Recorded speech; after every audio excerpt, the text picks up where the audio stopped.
Memang kita itu kan sangat tergantung ya dari masyarakat. Dengan adanya PPKM itu otomatis tingkat keluarnya, tingkat orang masyarakat keluar rumah, bersosialisasi dan lain-lain jelas berkurang. Dengan adanya pengurangan tersebut, permintaan juga agak berkurang, terutama dengan daya beli yang tadi Bu Monika sampaikan. Jadi dengan daya beli yang agak melemah, tentu saja kita semua masyarakat akan lebih selektif dalam memilih apa yang akan dia pakai lah, apa yang dia akan dibeli dengan uang yang masih dia punya. Jadi memang itu berdampak ke produk Kino, berdampak ke mungkin hampir semua produsen ya dalam hal ini. Jadi kita memang harus pintar-pintar juga melihat segmen apa sih yang masih dibutuhkan, segmen mana sih yang masih dicari masyarakat yang memang merupakan prioritas. Kita fokus di segmen-segmen tersebut, tapi tidak perlu terlalu fokus di segmen lain yang jelas mengalami penurunan dalam situasi ini. Baik, namun kalau di sisi lain Pak Budi kita lihat bahwa kasus harian positif COVID-19 sudah turun, lalu kemudian juga ekonomi sudah mulai dibuka dengan PPKM yang dilonggarkan begitu ya. Nah, seperti apa nih perbedaannya antara bulan ke bulan? Apakah ada perbedaan yang cukup signifikan di bulan September ini?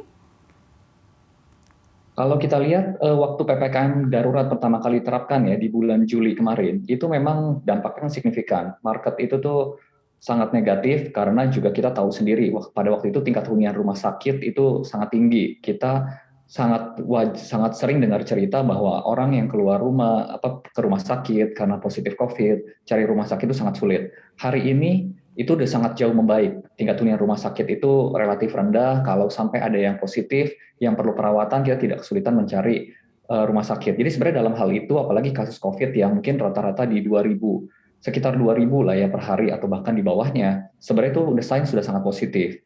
Jadi mungkin kita tinggal melihat kapan ada katalis positif yang melihat bahwa kalaupun ada penularan, tapi itu tidak berdampak negatif. Kalau secara pribadi yang saya pikirkan adalah kalau sekolah itu benar-benar sudah pertemuan tatap muka dan itu tidak menyebabkan adanya klaster penularan baru, di mana mungkin ya event yang anak-anak usia SD gitu sudah bisa divaksin, itu akan berdampak sangat signifikan. Itu akan menandakan bahwa sudah aman beraktivitas di luar sana gitu.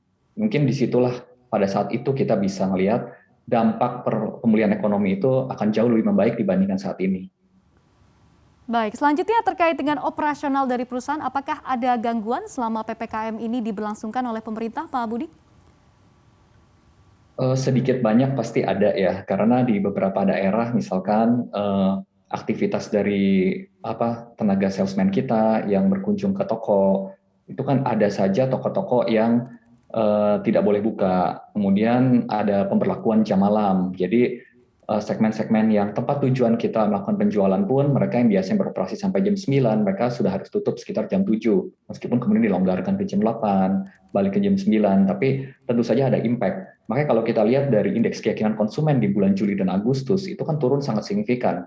Dari di bulan Juni itu masih di angka 107 ya, itu tuh turun sampai ke level 80. Even di Agustus masih di level 77. Itu di bawah 100 kan sudah menandakan ini tuh sangat signifikan. Ini tuh sudah menyamai angka waktu pertama kali PSBB diterapkan di tahun lalu, di bulan April dan Mei 2020. Ini juga kita punya reading yang sama, di level 70-an, 80-an. Jadi memang itu dampaknya itu sangat signifikan ya penerapan ini.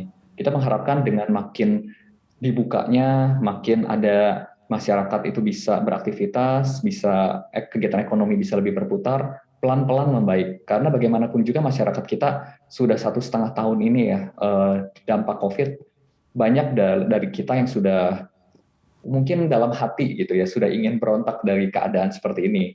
Jadi pengen hidupnya kembali ke situasi yang normal lagi. Untuk informasi lebih lengkap dan berita terkait, klik link yang ada dalam deskripsi. Dan jangan lupa untuk install aplikasi CNBC Indonesia di App Store dan juga Play Store. Jangan lupa subscribe ya.